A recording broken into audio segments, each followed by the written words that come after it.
दिल्ली में कानून व्यवस्था को लेकर अमित शाह की अध्यक्षता में हुई बैठक। सीएम रेखा गुप्ता और मंत्री आशीष सूद मौजूद। दिल्ली पुलिस कमिश्नर भी बैठक में मौजूद। दिल्ली सरकार और दिल्ली पुलिस में सामंजस्य बना रहे, इसे लेकर हुई बैठक।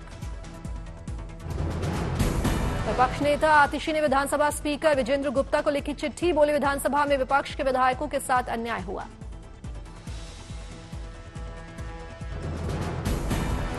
आतिशी का आरोप, कहा विपक्ष को जय भीम के नारे लगाने पर सदन से बाहर किया गया, जबकि बीजेपी के विधायक मोदी मोदी के नारे लगाते रहे, उन्हें सदन में बैठने दिया गया। आतिशी का स्पीकर पर लगा आरोप, कहा विपक्ष के विधायकों को विधानसभा परिसर के बाहर रोक देना लोकतंत्र का अपमान है। दिल्ली बीजेपी ने केजरीवाल पर निशाना साधते हुए नया पोस्टर किया जारी। लिखा, झाड़ू वाला ही दारू वाला है। दिल्ली के स्वास्थ्य पर सीएजी रिपोर्ट में बड़ा खुलासा। कोविड के लिए आवंटित बजट का नहीं हुआ निस्तारण। सीएजी रिपोर्ट के अनुसार स्वास्थ्य कर्मचारियों की भर्ती और वेतन के लिए मिले 52 करोड़ रुपए में से 30 करोड़ रुपए खर्च ही नहीं कर पाई केजरीवाल सरकार। सीएजी रिपोर्ट के अनुसार मोहल्ला क्लिनिक में शौचालयों की भारी कमी, 15 में बिजली की व्यवस्था नहीं, 6 में जांच टेबल नहीं और 12 क्लिनिक तक दिव्यांग मरीजों ही नहीं पहुंचे। सीएजी रिपोर्ट के अनुसार अस्पतालों के लिए सरकारी जमीन का नहीं हुआ उपयोग। 6,048 लाख मूल्य के 15 प्लॉट खाली। प्रधानमंत्री मोदी के स्वच्छ यमुना के वादे को हकीकत में बदलने में जुटी सरकार। केंद्र सरकार ने तैयार किया Yamuna master plan. Yamuna master plan को लेकर 2 से 3 बैठक, एक्सपर्ट से भी ली गई राय।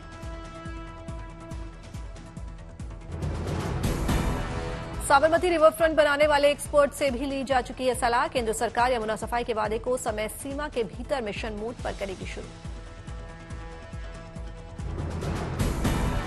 आज सुंदर नर्सरी में सूफी संगीत समारोह। जहान खुसरो के उद्घाटन दिवस में हिस्सा लेंगे प्रधानमंत्री नरेंद्र मोदी।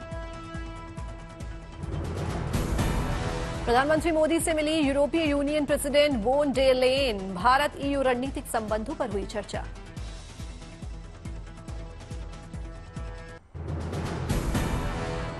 एएसआई रिपोर्ट के बाद संभल के जामा मस्जिद मामले पर हाईकोर्ट का फैसला। जामा मस्जिद के रंगाई पुताई के आदेश पर लगाई रोक।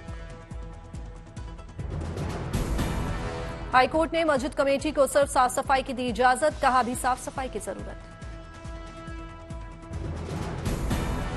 हाईकोर्ट का सख्त निर्देश, एएसआई की निगरानी में होगी मस्जिद की साफ सफाई। 4 मार्च को होगी सुनवाई।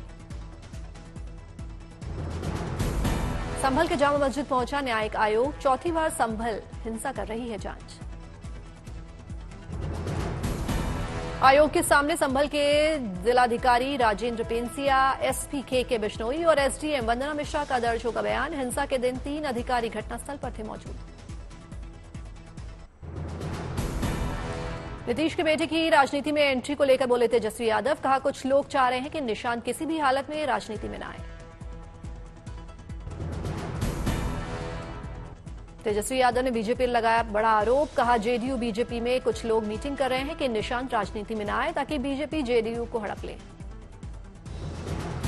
कुछ लोग मीटिंग कर रहे हैं कि नीतीश कुमार जी के बेटे ना आए, क्योंकि संघी और भाजपाई चाहते हैं कि शरद जी की बनाई हुई पार्टी को बीजेपी हड़प ले। जेडीयू नेता विजय चौधरी ने तेजस्वी पर किया पलटवार। कहा, जेडीयू को नीतीश कुमार ने खड़ा किया है। नीतीश कुमार सबसे बड़े नेता हैं। जेडीयू में आगे क्या होगा नीतीश कुमार तय करेंगे। इसलिए जनता दल यू में आगे क्या होगा, किसका नेतृत्व आएगा, कौन आगे इसको आगे बढ़ाएंगे, ये सब नीतीश कुमार जी पर निर्भर करता है। 4 देशों में महसूस किए गए भूकंप के झटके। नेपाल, तिब्बत, भारत और पाकिस्तान की धरती डोली। बिहार, बंगाल में महसूस किए गए भूकंप के झटके। रिक्टर स्केल पर 5.5 दर्ज की गई तीव्रता। बिहार के पटना, समस्तीपुर और मुजफ्फरपुर में महसूस किए गए भूकंप के झटके। घरों से बाहर निकले लोग। पाकिस्तान में भी महसूस किए गए भूकंप के तेज झटके महसूस होते ही घरों से बाहर निकले लोग। 4.5 भूकंप की तीव्रता।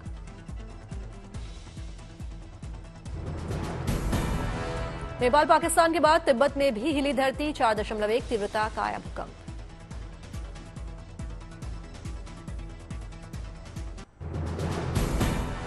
बिहार के दरभंगा में होली की धूम, होली गीतों पर जमकर झूमते दिखे एसडीएम, एसडीपीओ और विधायक।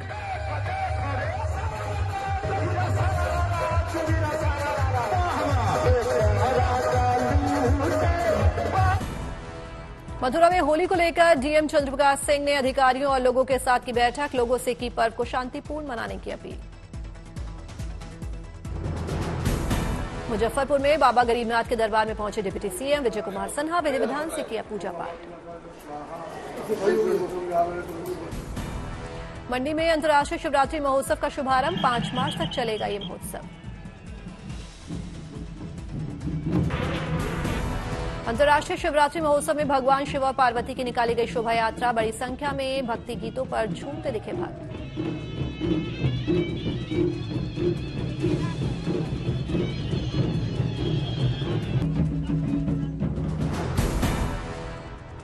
प्रयागराज में महाकुंभ के समापन के बाद संगम में लगा भक्तों का तांता, बड़ी संख्या में श्रद्धालुओं ने संगम में लगाई डुबकी। संगम में स्नान के बाद भक्तों ने विधि विधान से की पूजा पाठ, वाहनों की भी लगी लंबी कतारें। अयोध्या में भी उमड़ा आस्था का सैलाब, बड़ी संख्या में श्रद्धालुओं ने किए रामलला के दर्शन। कर्नाटक के तुमकुरू के सिद्धलिंगेश्वर स्वामी मंदिर में पूर्व सीएम बीएस येदियुरप्पा ने परिवार के साथ की पूजा, बीजेपी अध्यक्ष विजेंद्र भी रहे मौजूद। राजौरी में वार्षिक उर्स समारोह का आयोजन, बड़ी संख्या में लोग हुए शामिल। वेलोर में मायाना कोलई उत्सव की धूम, बड़ी संख्या में भक्तों ने मंदिर में की पूजा पाठ।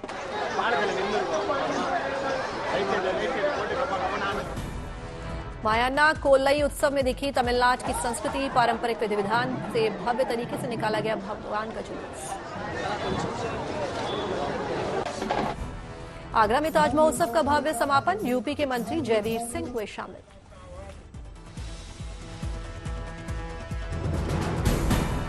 ठाणे में 35वीं महाराष्ट्र राज्य पुलिस खेल प्रतियोगिता का शुभारंभ, डिप्टी सीएम एकनाथ शिंदे हुए शामिल। मोहाली के जीरकपुर में बने हाईटेक बीट बॉक्स का डीआईजी ने किया उद्घाटन, ट्रैफिक बूथ का भी शुभारंभ। बगहा में पुलिस ने किया रक्तदान शिविर का आयोजन, एसपी समेत कई पुलिसकर्मियों ने किया रक्तदान। शिलांग में गांधी शिल्प बाजार का शुभारंभ, खादी से जुड़ी परिधानों से सजी दुकानें। श्रीनगर की एक महिला उद्यमी इरफान गुल ने की अच्छी पहल, इरफान गुल ने शुरू की online dry fruits business unit, महिलाओं के लिए बनी प्रेरणा।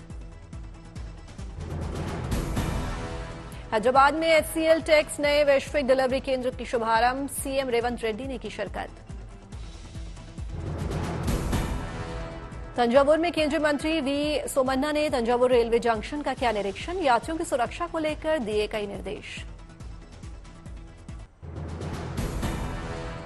प्रयागराज में पुलिसकर्मियों के संग भोजन करते नजर आए सीएम योगी आदित्यनाथ, समापन कार्यक्रम के बाद सबसे मिले योगी।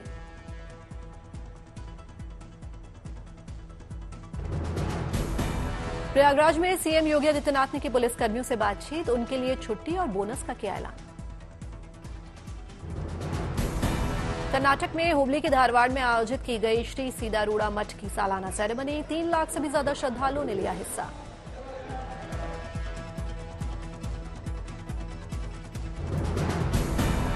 उत्तर प्रदेश के इटावा में केदारनाथ मंदिर की तर्ज पर हो रहा है केदारेश्वर मंदिर का निर्माण, सपा अध्यक्ष अखिलेश यादव करा रहे हैं निर्माण।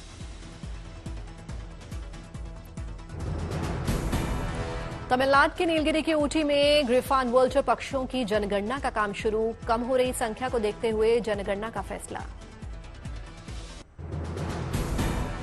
दिल्ली समेत पूरे उत्तर भारत में बदला मौसम का मिजाज, आसमान में छाए बादल। दिल्ली एनसीआर में बारिश का अलर्ट, 6 मार्च तक बारिश के आसार।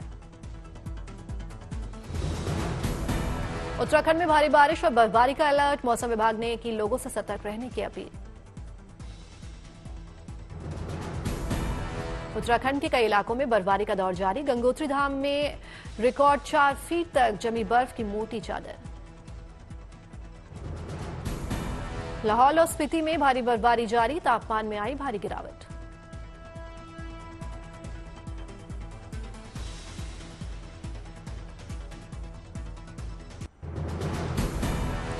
जम्मू कश्मीर के कई इलाकों में बर्फबारी का दौर जारी, चारों तरफ बर्फ की सफेद चादर नजर आई।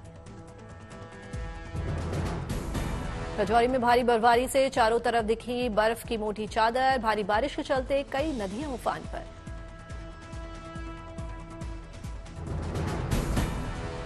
कठुआ में भारी बारिश के बीच उज्ज नदी में फंसे 11 मजदूर। एसडीआरएफ और पुलिस ने सफलतापूर्वक सभी का रेस्क्यू कर बचाई जान।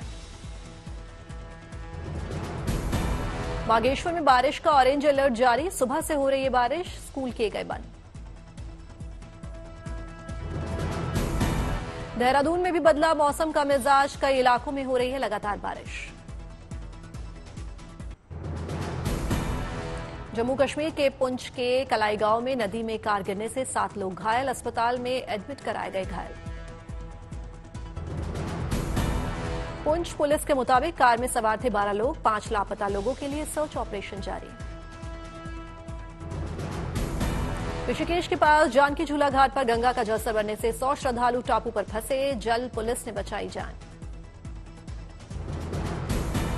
श्रद्धालुओं की चीख पुकार सुन जानकी घाट के पास तैनात जल पुलिस के जवानों ने तत्परता दिखाते हुए सभी लोगों को सुरक्षित बाहर निकाला।